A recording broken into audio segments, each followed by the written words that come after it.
Boa noite, queridos ouvintes, seguidores, amantes do direito notarial e registral.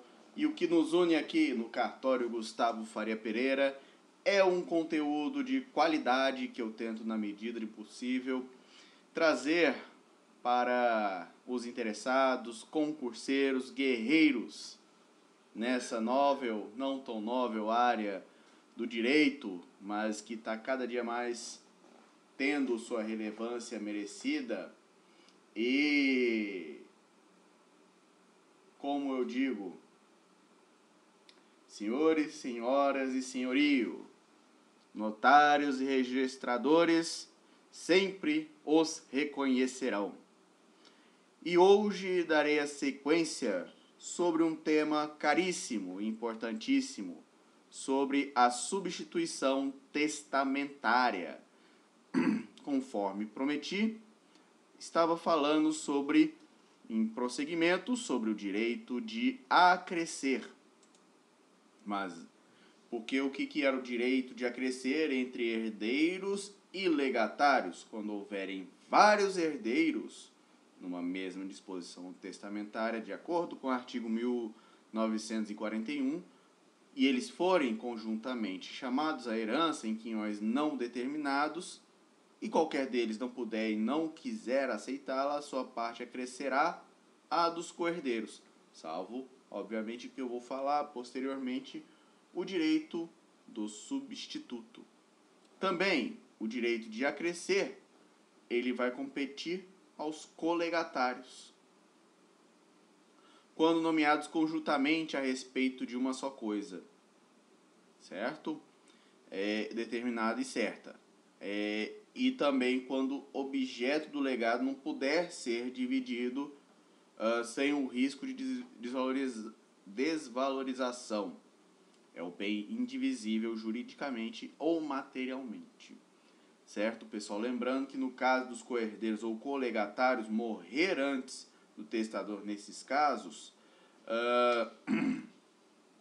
e se renunciar à herança ou legado deles for excluído, seja por indignidade ou por deserdação, e se a condição sobre a qual foi instituído não se verificar, vai acrescer o seu quinhão, salvo, obviamente, o direito do substituto, e a parte acrescerá o seu quinhão a parte dos coherdeiros, ou seja, o quinhão ele vai acrescer a parte dos coherdeiros ou colegatários conjuntos, de acordo com o artigo 1943 do Código Civil.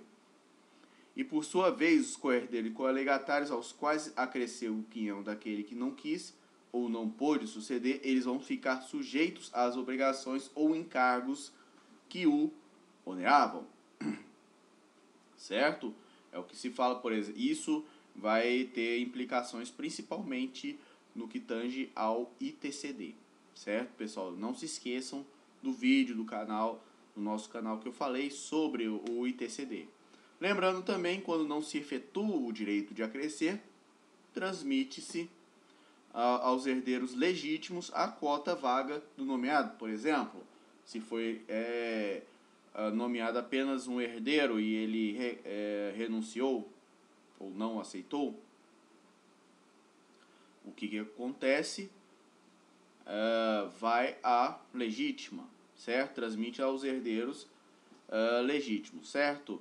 E lembrando também que não existe o direito de acrescer entre os colegatários, a cota que faltar acresce ao herdeiro ou legatário incumbido de satisfazer esse legado, certo?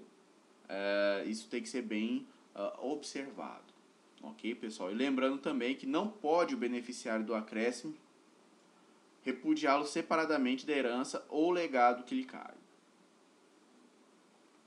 salvo, e há uma exceção, quando o acréscimo comportar encargos especiais impostos pelo testador. E nesse caso, uma vez repudiado, será revertido o acréscimo para a pessoa a favor de quem os encargos foram instituídos. E lembrando também que o legado um só usufruto conjuntamente a duas ou mais pessoas, a parte que faltar vai acrescer aos colegatários. É o legado de usufruto. certo, pessoal?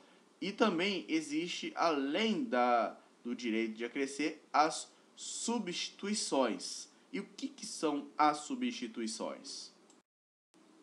No que tange a substituições, eu utilizarei nossa fonte, o direito romano. Sopra terra brasiliensis volam aquila Romanorum. E eu vou usar o conceito de substituição pelo direito romano que Napoleão pegou, aliás, na verdade, do Codex Iuris Civilis, e por sua vez de Gaio, e foi repetido nas escolas dos glosadores em Bolonha. Escola dos glosadores em Bolonha foi Napoleão e Novácio Gestório, principalmente em relação ao BGB alemão, ou seja, bebemos ainda do direito romano. Quem, por mais que tenha uma constitucionalização, tenha aquela doutrina do Pietro Perlingeri que fala da constitucionalização do direito civil, mas seria aqui meio que redundante. Qual direito não seria constitucional? Direito civil constitucional. Existe direito não constitucional? Ah, mas o direito... Peraí. A Constituição... Aí você está falando uma coisa assim, o direito natural precede a própria Constituição e a Constituição, ela segue o direito natural. Mas vamos voltar, sair dos devaneios de Gustavo Faria Pereira e sim, vamos ao direito positivo.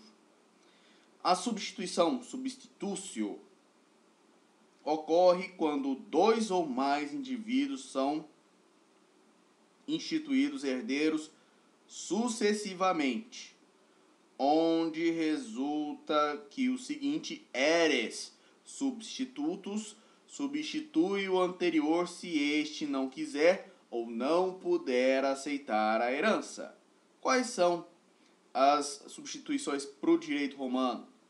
A substituição vulgar, vulgaris substitutus, não V, porque não tem o V, vulgaris substitutio, a substituição pupilar, pupilares substitutio, e substituição quase pupilar, certo? E irei explicar com base, então, prosseguindo, a substituição vulgar. E, obviamente, nesse vídeo não vou ficar lendo o texto do livro do José Carlos Moreira Alves, mas, apesar que é um texto fantástico, a compreensão de direito a partir de Roma, ela é fantástica, mas temos que prosseguir ao nosso Código Civil. Mal trabalhado, torto, horroroso, mas é o Código Civil. Não estou criticando Miguel Reale. Ele está apenas sendo mal interpretado, obviamente. A substituição vulgar, que tinha essa denominação por ser a mais comumente utilizada, é a instituição condicional de o herdeiro eres substitutus para substituir outro instituído em primeiro lugar, se este não quiser, casus voluntatis, ou não puder, casus impotentiae, aceitar a herança. E dá um exemplo. Caius eres esto. Se Caius eres non eres, sticus eres esto. Ou seja, que Caius seja o herdeiro. Se Caio não for o herdeiro, que seja Tício. Ou seja, Caios, Tícios e Mévios não se restringem só ao Código Penal. Certo? Então, portanto, quais são as características? É uma instituição de herdeiros que logo se aplica a regra de forma e fundo da heredis institutio, e também uma instituição de herdeiros sob condição suspensiva, ocorrendo disso quais consequências? Para que a situação do substituído seja definida dentro de espaço razoável de tempo e só haverá delação da herança ao substituto se ocorrer a condição, certo?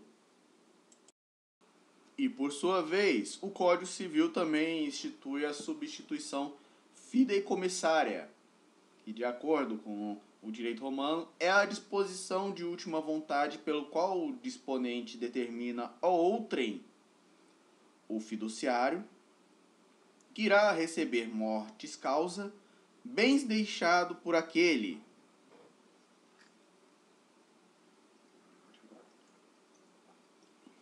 que o realize dentro dos limites dessa aquisição uma prestação em favor de terceiro, que é o fideicomissário.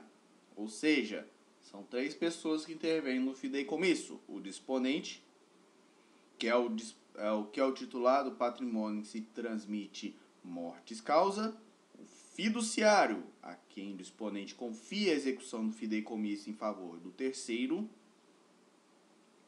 e ele pode ser quem recebe mortis causa qualquer título, bens do disponente.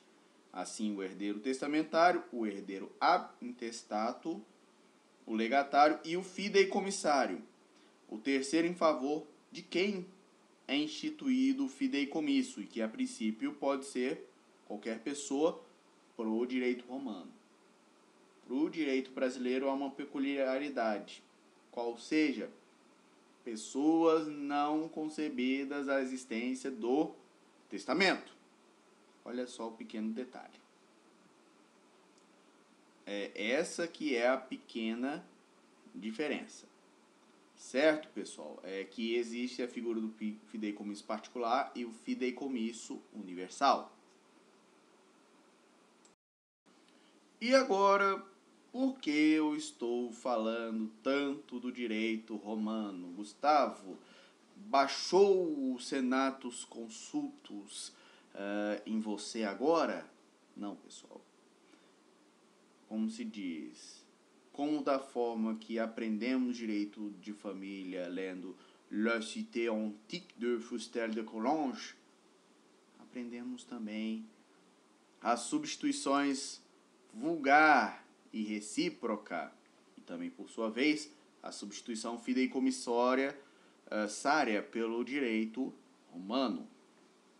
Certo? Infelizmente, os professores na faculdade dizem assim: existe a substituição fideicomissária, e fala até um pouco mais baixo. Desse jeito assim, de jeito que vocês não estão ouvindo, mas isso não é o meu papel. E caso eu venha a lecionar sucessões na graduação, eu nunca faria essa covardia que muitos professores fazem. Mas vamos falar da substituição vulgar e da recíproca. Lembrando que o testador pode substituir outra pessoa ao herdeiro ou legatário nomeado para o caso de um ou outro não querer ou não poder aceitar a herança ou legado, presumindo-se que a substituição foi determinada para as duas alternativas, ou seja, não querer ou não poder. Ainda que o testador só a uma se refira, ou seja, uma interpretação ex vi lege. Também é ilícito ao testador substituir muitas pessoas por uma só, ou também vice-versa. E ainda substituir com reciprocidade, ou sem ela. E por sua vez, o substituto ele fica sujeito à condição ou ao encargo imposto ao substituído, quando não for diversa a intenção manifestada pelo testador, ou não resultar outra coisa da natureza da condição ou encargo. Por exemplo, você instituiu um legado para Lucrécia e com a condição de casar com Públio. E Lucrécia não casa com Públio, mas sim com Crassus. Então, no testamento foi instituído que houve a substituição em favor do Mévius, mas, obviamente, não se aplicaria a condição para Mévius, certo? Que essa não foi a intenção, por exemplo, de Mévius casar com Públio, mas sim a intenção do testador foi que Lucrécia casasse com Públio, certo, pessoal? De acordo com o artigo 1949 do Código Civil.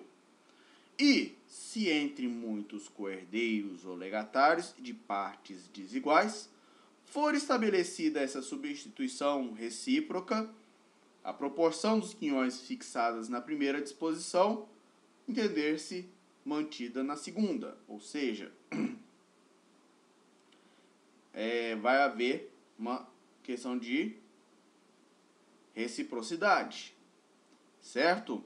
E se com outras anteriormente nomeadas for incluída mais alguma pessoa na substituição, o quinhão vago permanecerá em partes iguais aos substitutos. Agora entrarei então na substituição fideicomissária. Ou seja, pode o testador instituir herdeiros ou legatários, estabelecendo que, por ocasião de sua morte, a herança ou legado se transmita ao fiduciário, as três figuras que eu falei. Resolvendo então o direito deste, o fiduciário, por sua morte a tempo certo ou sob certa condição em favor de outrem, que se qualifica de fideicomissário. Certo, pessoal? Lembrando que essa substituição fideicomissário, o fideicomissário somente são os não concebidos ao tempo da morte do testador. Certo, pessoal? Ao tempo da morte do testador. Certo? Ou seja, se houver um nascimento antes da abertura da sucessão, haverá ruptura dessa cláusula de substituição fideicomissária. Certo? E se no tempo da morte do testador já tiver nascido o fideicomissário ou já tiver pelo menos concebido o fideicomissário, este vai adquirir a propriedade dos bens fideicometidos, convertendo então, portanto, em usufruto o direito do fiduciário, que é aquela propriedade menor. Não é, como eu sempre falei, o tende, fruendi, abutendi. Ou seja, o tende, fruendi, usufruto, que vai ter ao fiduciário. Certo? E a natureza da propriedade do fiduciário é uma propriedade resolúvel. Certo? Ou seja, ele é proprietário, mas restrita e resolúvel. Certo? E tem a cláusula de fideicomisso averbada no respectivo bem. É um gravame. Certo? E lembrando, portanto, que o fiduciário ele tem uma obrigação de proceder ao inventário dos bens gravados e a prestar caução de restituí-lo se exigir o fideicomissário. Na prática, acaba sendo que uma cláusula de inalienabilidade em desfavor do fiduciário. E ainda há uma exceção. Por quê? Quando você institui isso, você não demanda a justa cláusula da inalienabilidade e incomunicabilidade dos bens. Parou para pensar isso? As pessoas não pensaram antes, os doutrinadores de direito civil que eu li nos livros de direito de sucessão que eu já li, seja Gisele Hidronaca, seja Maria Berenice Dias, seja Rolf Madaleno, seja Silvio Salvo Venosa, and so on. Não entra. E olha só essa diferença. E lembrando que, salvo disposição em contrário do testador, se o fiduciário renunciar à herança ou legado, defere-se ao fideicomissário o poder de aceitar. Entendeu a situação?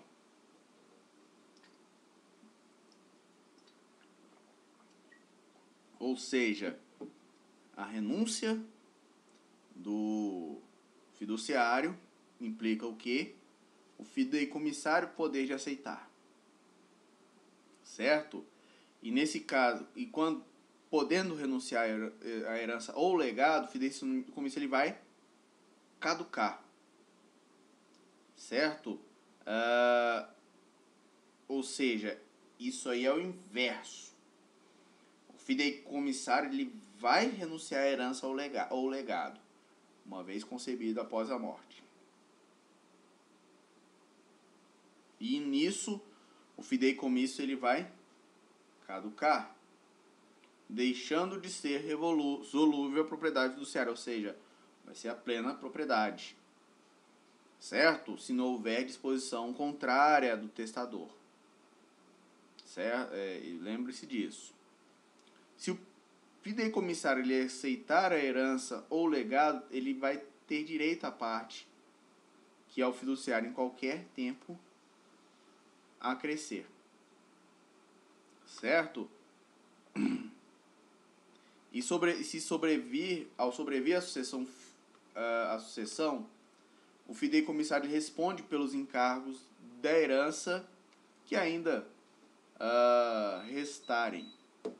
Certo, pessoal? Lembrando que se vai caducar o fideicomisso se o fideicomissário morrer antes do fiduciário ou antes de realizar a condição resolutória do direito desse último, certo? Nesse caso, a propriedade vai consolidar no fiduciário. Lembrando que só existe o segundo grau. Não existe além a substituição compendiosa, vai até o segundo grau. Não pode ser acima do segundo grau. Ou seja, não há fideicomisso do fideicomisso. Certo, pessoal? E lembrando que a nulidade dessa substituição ilegal não vai prejudicar a instituição que vai valer sem o encargo resolutório.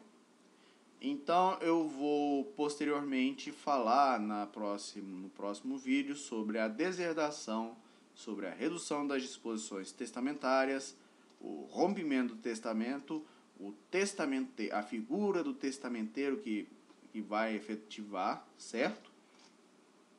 Entre outras disposições. Mais uma vez, muito obrigado. E como eu tenho como que dizer sempre, fé no Pai, que o áudio sai.